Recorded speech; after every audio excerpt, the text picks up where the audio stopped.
লাশ কাটা ঘরে শুয়ে আছে মেয়েটির নিথর শরীর। শীতল স্নিগ্ধ মুখখানি পাংশুটে কালচে দাগে ভরা।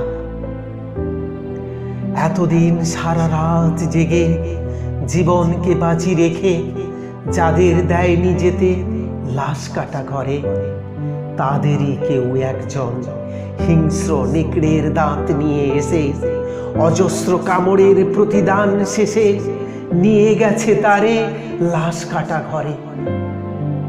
সারা দিন রাত জেগে অকুণ্ঠ স্নেহের পরশে ঢেকে যাদের জীবন দিয়েছে ফিরিয়ে মরণের দ্বার থেকে, তারাই নিয়ে গেছে আজ বোধহীন জন্মের ঋণ শোধ করে লাশ কাটা ঘরে।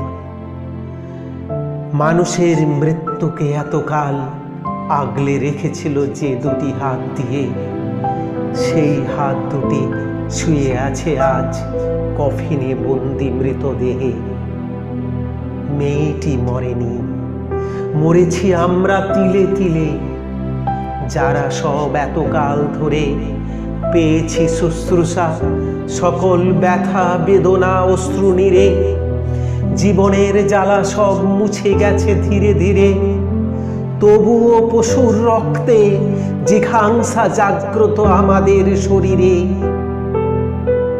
মানুষকে বাঁচাও আজ, খাদের কিনারে দাঁড়ায়ে লাফ দিয়ে চলেছে সদাই।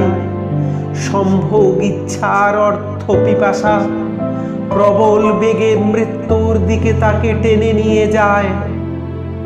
অজ্ঞান মানুষের মুক্তি নেই, এইভাবে নিজের গলা যদি নিজে টিপে ধরে, সকলকেই একদিন পৌঁছতে হবে ওই লাশ কাটা ঘরে।